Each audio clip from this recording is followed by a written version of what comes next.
Class 9, ছায়া, ভৌতবিজ্ঞান ও পরিবেশ, দুয়ারি গাঙ্গুলি মাইতি।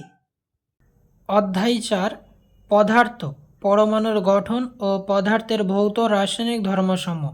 এর প্রথম পর্ব পরমাণুর গঠন। এই অধ্যায়ের অনুশীলনীর প্রশ্নগুলি সমাধান করে দেওয়া হয়েছে, দেখে নাও।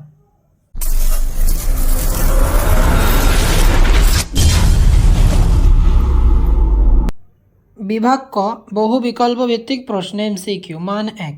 প্রশ্ন 1, C14-6 নিউক্লাইড নিউট্রন সংখ্যা কত? এর উত্তর হবে C8। আমরা জানি নিউট্রন সংখ্যা বার করতে হলে ভর সংখ্যা এবং প্রোটন সংখ্যাকে বিয়োগ করলে যেটি পাই সেটি নিউট্রন সংখ্যা। এখানে 14 আর 6 বিয়োগ করলে হয় 8, তাই উত্তর C8। প্রশ্ন 2, SI এর সর্বশেষ ইলেকট্রনটি কোন কক্ষে অবস্থান করে? উত্তর হবে CM কক্ষে। প্রশ্ন 3, কোন পরমাণুতে কেবল মাত্র একটি কক্ষপথ বর্তমান? উত্তর হবে H, হাইড্রোজেন। প্রশ্ন 4, আলফা কণা বিচ্ছুরণ পরীক্ষার সাহায্যে আবিষ্কৃত হয়? উত্তর হবে D, নিউক্লিয়াস। প্রশ্ন 5, ইলেকট্রন কণা আবিষ্কার করেন? উত্তর হবে C, J থমসন। বিভাগ খ, অতি সংক্ষিপ্ত উত্তরভিত্তিক প্রশ্ন। মান 1। একটি শব্দ বা একটি বাক্যে উত্তর দাও। প্রশ্ন 1, আইসোটোপের জন্য কোন প্রাথমিক কণাটি দায়ী? উত্তর হবে নিউট্রন কণাটি দায়ী। প্রশ্ন 2, আইসোবারগুলি শনাক্ত করো। আমরা জানি যাদের ভর সংখ্যা একই কিন্তু নিউট্রন সংখ্যা আলাদা তাদেরকেই আইসোবার বলে। তাহলে এখানে উত্তর হবে C14-6 এবং N14-7। প্রশ্ন 3, রাদারফোর্ডের পরমাণু মডেলের একটি প্রধান ত্রুটি লেখো। এর উত্তরটি পেজ নম্বর 67-তে আছে। এখানে দুটি ত্রুটি আছে, যে কোনো একটি লিখবে। প্রশ্ন 4, লিথিয়াম 3 পরমাণুর বহিস্থ কক্ষের ইলেকট্রনটিকে তৃতীয় কক্ষে স্থানান্তরিত করলে শক্তির শোষণ না বর্জন ঘটবে? এর উত্তর হবে শোষণ ঘটবে। স্তম্ভ মেলাও। বাম স্তম্ভ C14-6 N14-7। এর উত্তর হবে B, আইসোবার। এই প্রশ্নটি একটু আগেই বলেছিলাম। প্রশ্ন 2, C12-6 C13-6 এটি হবে A, আইসোটোপ। কারণ এদের প্রোটন সংখ্যা একই কিন্তু ভর সংখ্যা আলাদা, তাদেরকেই আইসোটোপ বলা হয়। প্রশ্ন 3, H31 Ac42 এর উত্তর হবে D, আইসোটোন। আইসোটোন কাদের বলে? যাদের ভর সংখ্যা এবং প্রোটন সংখ্যা বিয়োগ করলে নিউট্রন সংখ্যা একই হয়, তাদেরকে আইসোটোন বলে। এখানে H31কে বিয়োগ করলে হবে 2 এবং 42কে বিয়োগ করলে হবে 2, তাই এরা আইসোটোন। PON উত্তর হবে C, নিউক্লিয়ন।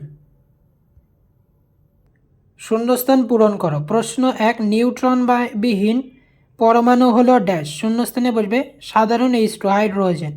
প্রশ্ন 2, সর্বোচ্চ ভর বিশিষ্ট প্রাথমিক কণা হলো ড্যাশ। শূন্যস্থানে বলবে নিউট্রন। প্রশ্ন 3, মেসন কণার আদান প্রদানে ড্যাশ বল সৃষ্টি হয়। শূন্যস্থানে বলবে নিউক্লিয় বল সৃষ্টি হয়। প্রশ্ন 4, ড্যাশ ধাতুকে উত্তপ্ত করলে ইলেকট্রন নির্গত হয়। শূন্যস্থানে বলবে সোডিয়াম। প্রশ্ন 5, অ্যানোড রশ্মি হলো ড্যাশ কণার স্রোত। শূন্যস্থানে বলবে ধনাত্মক চার্জযুক্ত কণার স্রোত। সত্য মিথ্যা নিরূপণ করো। প্রশ্ন 1, সকল পরমাণুর কেন্দ্রকে প্রোটন ও নিউট্রন থাকে। উত্তর হবে মিথ্যা। প্রশ্ন 2, পরমাণুর সমগ্র ধনাত্মক আধান কেন্দ্রকে পুঞ্জীভূত থাকে। উত্তর হবে সত্য। প্রশ্ন 3, পরমাণুর বহিস্থ কক্ষে 10টি ইলেকট্রন থাকতে পারে। এর উত্তর হবে মিথ্যা। প্রশ্ন 4, H পরমাণুর ভর অপেক্ষা প্রোটনের ভর সামান্য বেশি। উত্তর হবে মিথ্যা।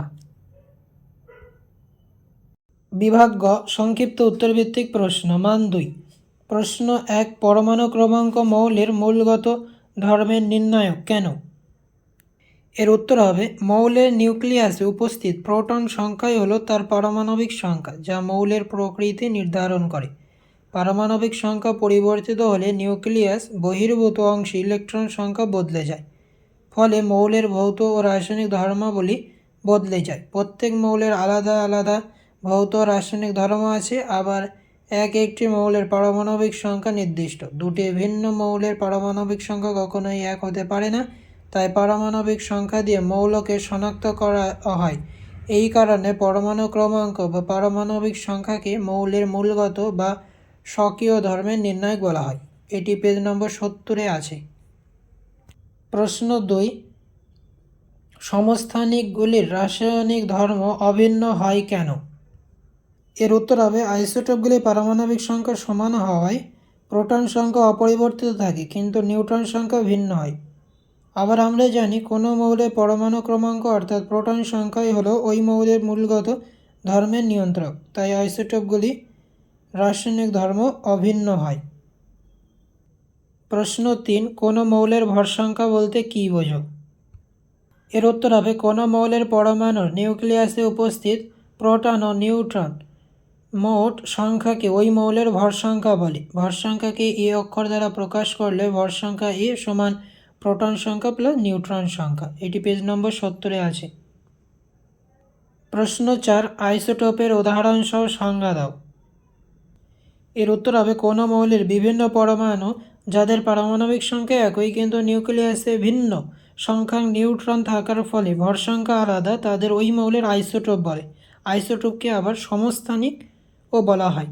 যেমন হাইড্রোজেনের 3টি আইসোটোপ, সাধারণত হাইড্রোজেন বা প্রোটিয়াম H11, ভারী হাইড্রোজেন বা ডয়টেরিয়াম H21 ও ট্রিটিয়াম H31। এটি পেজ নম্বর 71-এ আছে। প্রশ্ন 5, আইসোটোন কাকে বলে উদাহরণ দাও। এর উত্তর হবে ভিন্ন প্রোটন সংখ্যা কিন্তু একই নিউট্রন সংখ্যা বিশিষ্ট ভিন্ন মৌলের পরমাণুগুলিকে আইসোটোন বলে। যেমন H21 এবং H32, এই দুটি নিউক্লাইড হলো একজোড়া আইসোটোন। বিভাগ ঘ, দীর্ঘ উত্তরভিত্তিক প্রশ্ন। মান 3। প্রশ্ন 1, 3টি পরমাণুর ভর সংখ্যা 31, 32 ও 34। এদের পরমাণু ক্রমাঙ্ক যথাক্রমে 15, 16 ও 16। এদের মধ্যে কোন দুটি আইসোটোপ ও কোন দুটি আইসোটোন? এর উত্তরটি দেখে নাও। ধরি 3টে পরমাণু যথাক্রমে X, Y ও Z। তাহলে X 31, 15, এখানে বলা ছিল ভর সংখ্যা এবং পরমাণু ক্রমাঙ্ক। প্রথমটার 31, 15, দ্বিতীয়টার Y 32, 16 ও তৃতীয় Z 34, 16। এর আইসোটোপগুলি হবে Y 32, 16 এবং Z 34, 16। আমরা জানি যাদের পরমাণু ক্রমাঙ্ক একই কিন্তু ভর সংখ্যা আলাদা তাদেরকে আমরা আইসোটোপ বলি। এবং আইসোটোনগুলি হবে X 31, 15, Y 32, 16। আমরা জানি যাদের নিউট্রন সংখ্যা একই কিন্তু ভর সংখ্যা আলাদা এবং প্রোটন সংখ্যাও আলাদা তাদেরকে আইসোটোন বলে। এখানে 15 থেকে 31 বিয়োগ করলে হবে 16 এবং 16 থেকে 32 বিয়োগ করলে হবে 16। তাই আইসোটোন X 31, 15 এবং Y 32, 16 এই দুটি আইসোটোন। প্রশ্ন 2, রাদারফোর্ডের আলফা কণা বিচ্ছুরণ পরীক্ষা থেকে কী সিদ্ধান্ত নেওয়া হয়? এর উত্তরটি পেজ নম্বর 66-তে আছে। সিদ্ধান্ত, এখানে 5টি সিদ্ধান্ত আছে, যে কোনো 4টি লিখবে। যেহেতু এটা 3 নম্বরের তাই 4টি লিখবে। প্রশ্ন 3, একটি পরমাণুর M কক্ষে 3টি ইলেকট্রন আছে, ওর ভর সংখ্যা 27 হলে পরমাণুতে উপস্থিত ইলেকট্রন ও প্রোটন ও নিউট্রনের সংখ্যা গণনা করো। এর সমাধানটি দেখে নাও। কে কক্ষে আমরা জানি সর্বোচ্চ 2টি থাকে, এল কক্ষে সর্বোচ্চ 8টি এবং এম কক্ষে সর্বোচ্চ 3টি থাকে। প্রশ্নে যেহেতু এম কক্ষে 3টি বলেছিল তাই এখানে 3টি। পরমাণুর ইলেকট্রন বিন্যাস নিয়ম অনুযায়ী কে কক্ষে 2টি এবং এল কক্ষে 8টি ইলেকট্রন থাকে। প্রশ্নে ভর সংখ্যা বলা ছিল 27, তাই ইলেকট্রন সংখ্যা সমান প্রোটন সংখ্যা আমরা জানি। তাহলে k plus L plus M সমান 2, 8 প্লাস 3 হবে 13। নিউট্রন সংখ্যা সমান ভর সংখ্যা মাইনাস প্রোটন সংখ্যা। তাহলে 27 মাইনাস 13, আমরা জানি এখানে ভর সংখ্যা প্রশ্নে বলা ছিল 27 এবং আমরা প্রোটন সংখ্যা বার করেছি 13, তাই হবে নিউট্রন সংখ্যা সমান 14। পরমাণুতে ইলেকট্রন সংখ্যা আমরা বার করেছিলাম আগেই 13 এবং প্রোটন সংখ্যা 13 ও নিউট্রন সংখ্যা 14। প্রশ্ন 4, এল কক্ষের সর্বোচ্চ ইলেকট্রন ধারণ ক্ষমতা কত? এল কক্ষের সর্বোচ্চ ইলেকট্রন ধারণ ক্ষমতা এর একটি সূত্র আছে 2 × n², যেখানে n হলো 2 দ্বিতীয় কক্ষ। তাহলে 2 × 2² সমান 2 × 4 = 8। তাহলে উত্তর হবে 8। এল কক্ষের সর্বোচ্চ ইলেকট্রন ধারণ ক্ষমতা 8। আর্গন পরমাণুর ইলেকট্রন বিন্যাস। কে কক্ষে আর্গনের থাকে 2টি ইলেকট্রন, এল কক্ষে থাকে 8টি এবং এম কক্ষে থাকে 8টি। যেহেতু আর্গনের 18, তাহলে আর্গন 18 এর কে কক্ষে 2টি ইলেকট্রন থাকে, এল কক্ষে 8টি ইলেকট্রন থাকে, এম কক্ষে 8টি ইলেকট্রন থাকে।